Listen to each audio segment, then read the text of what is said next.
Reec is right here in the city with you, and when you talk about Atlanta, you gotta mention this name right here. The big homie Michael Vick in the building. Thanks for having me, bro. Oh no, it's definitely our pleasure, man. Everybody and their grandma came out when they heard you was in the building. Yeah? Yeah, so you know, you still got that red carpet. I still got it, man. I still got a little bit of magic left. Oh, absolutely, man. We not gonna talk a whole bunch about who Michael Vick was, because everybody knows that. Yeah. And who Michael Vick is. We got to talk about this transition, man. I'm so, like, as a person who sees somebody who has a crazy platform and one of the best to ever do something at any kind of level, you're one of those people. Thank you. And to want to share your gift with these kids, man, it's awesome. I'm excited about the platform. I think as athletes, that's one of our responsibilities, to build a brand. And, you know, however you can, I think everybody, you know, if you touch a certain level of success, or even if you're not as successful, you still can create some form of some brand, some way, shape, or form. And before I get into the coaching realm, I felt like I should, you know, develop an academy for the top playmakers around the world, the elite athletes, and that's what we're doing with the Elite Playmaker Showcase Series. So we're on the 7-city tour. It's been successful, over 450 kids so far, and I couldn't ask for a better output. Man, I see that. I see you guys are gonna be in McEachern this weekend, and that's that's one of the more prestigious football palaces down here in the Atlanta area. You know what I mean? Yeah. So as a person who's running the camp, what are you kind of looking for as these kids touch the field? I'm really detailed when it comes to football. I'm a consummate football fan. I love the game. I know what the game entails. I know how competitive you have to be to win. Really, you? Level. Absolutely. You know, and I look for that in young kids. I look to see what type of edge do they bring to the table, whether it's a receiver or a DB, the attitude, the spirit. You can see it in their eyes, and you know that's going to be for the greater good of the game for years to come. It only helps the collegiate teams is going to be recruiting and down the road, and it's going to help the league within itself. I got you. Now, as a person, because a lot of people know how prolific you are on the field as being a quarterback, and only quarterback to rush 1,000 yards in a year and all that kind of stuff. I'm proud of that moment. Right. I'm very proud of that. Man, what was going through your head when you crossed over that mark, that game? Yeah, I was so determined to get that record come week 7 or 8 because I seen it was close, and I had years where I had opportunities to hit that milestone but never got a chance to do it. I always felt 60 yards short or 250 yards short, and in a couple years I had some injuries that I dealt with, and that year I stayed healthy the entire season. I bought a hyperbaric chamber and I used it every night. Them things work like that? They really work, yeah. I had to get one. I'm a true testament of you know, the success that comes in the hyperbaric chamber. So any of the athletes out there, if you're fortunate enough, I know probably a ton of the Falcons players probably have them, but yeah, the hyperbaric chamber works. It's definitely an investment. I was going to say, since you were able to do so much as a quarterback, a lot of people don't remember that Mike Vick played almost every other position on the field coming up. So yeah, very versatile. Right. So how is it for you to, like, I know sometimes I play basketball coming up, and I might go to a camp. You get invited to one of these quote-unquote elite camps, right? And it's by some player nobody ever heard of that played for, like, the Wichita Knicks for 2 years. You know what I mean? Just going just to be going. Right. Just fundamentals. But with you being Michael Vick and hosting the camp, that has to be like the light bulb's got to go off for a kid to be in your presence. You know what I mean? So when you speak, they really have to listen. Like, I realize how important those moments are to any kid who sees a guy that they may have idolized and, you know, still young enough to relate to in this day and time, to really show up and be present, be visible.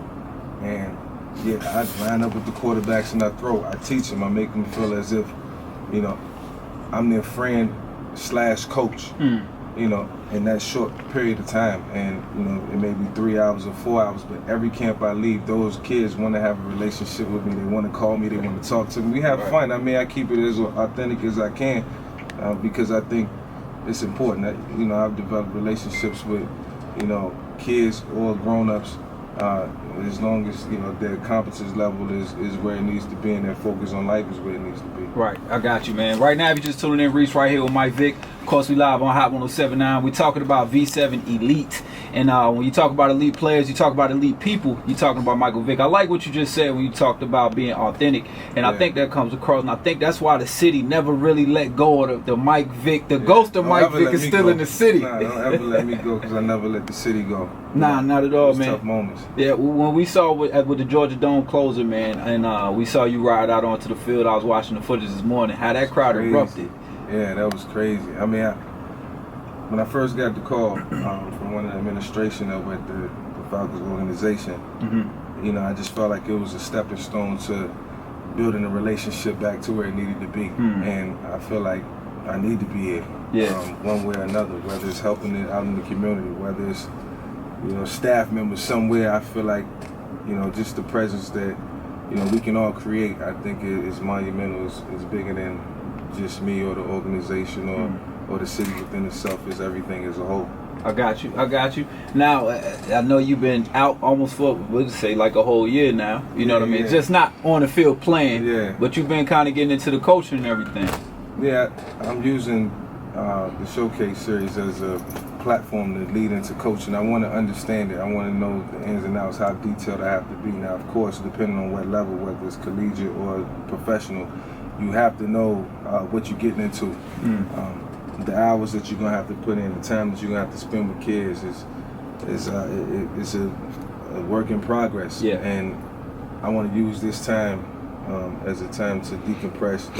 You know, understand what, you know, my role is moving forward, because, you know, I get all, like, everything I feel, everything I believe in, my faith, I let all my decision making come from the man upstairs. It's really not me. I let it come from the man upstairs. So I can let that happen naturally too. I got you, man. We just sitting down with Mike Vick right now. Coach Reec right here, Hot 107.9, and I see the V7 on the hat, man. Talk to me about these clothes, man. So it's not just camps, it's not just development, it's a whole clothing line. Yeah, it's a clothing line. I mean, V7 has been going for a long time. It's just I was contractually in an agreement with Nike where I couldn't really brand myself.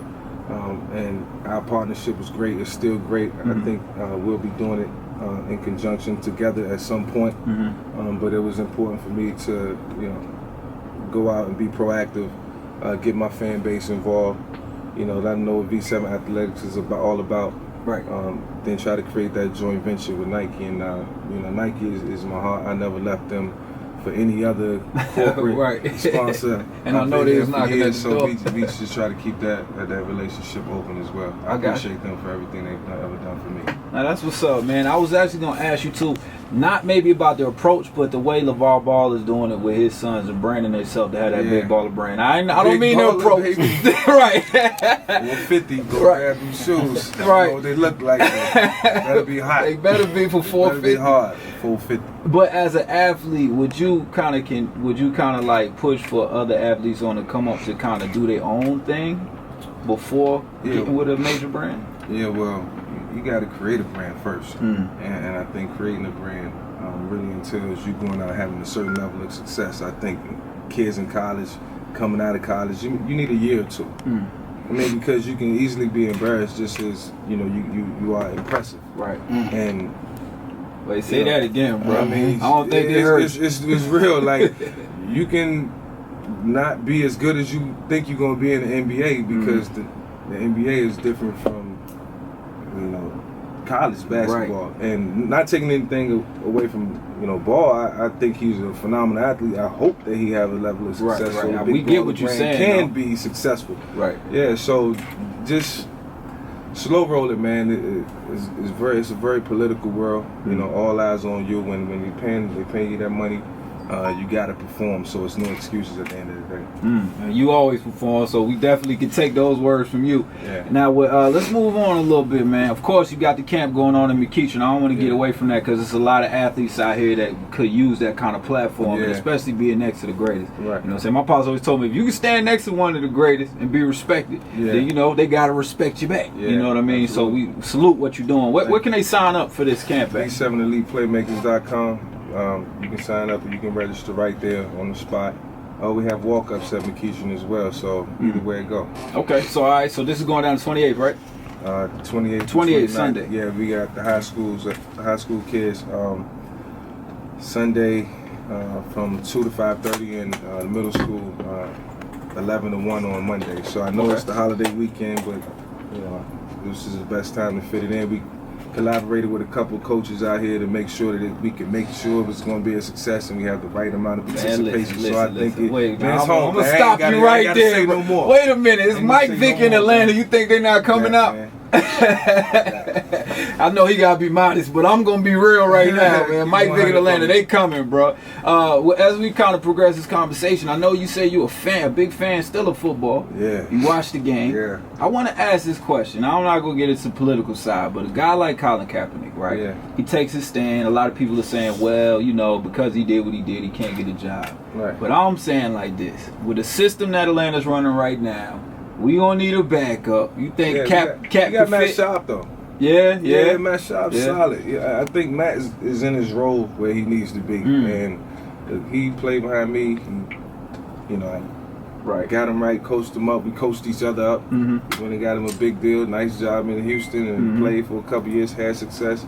I think he's where he needs to be, but back to Colin, Yeah, we got to put Colin somewhere else. Yeah, well, I think he just met with the Seahawks, and I've been telling everybody for the last 2 or 3 months that Colin will land somewhere. It's not as serious as the world of people are making it out. I think that's more so the media. Listen, we all understand what the gesture was all about. Right. We appreciate it. Some people do.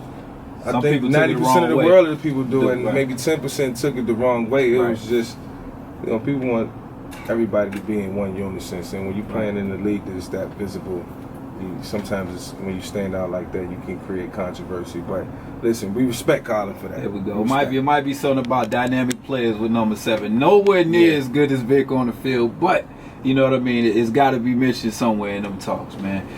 Right now, we chilling with Mike Vick, man. We just talking a little bit about his camps that he's got coming up, new moves. Now, I keep seeing these coaching rumors, man. Come on, talk to me. Dispel these rumors. Tell me something. What we doing, Mike? Oh, that's way down the road. Definitely down the road. And coaching requires a lot of time. I just relieved my duties of playing in the National Football League, and 13 seasons was a long time, and I spent a lot of time hurt. I spent a lot of time away from my family, and sometimes you got to be selfish of your time, and I think this is a point in time in my life where I got to be a little selfish and take my time and consult with the people who have been good to me, who have been a leader in my eyes, and help me get to this point. So I got to consult with them and just see what's best, what's next, and also myself.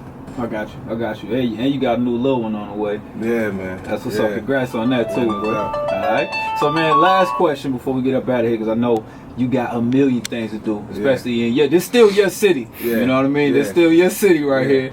But you got a million things to do. What would you say to Michael Vick? What would you yourself right now say to Michael Vick coming into the league, just getting drafted? Man, I mean, it's mixed emotions when I get asked that question, because so many things run through my head at one time.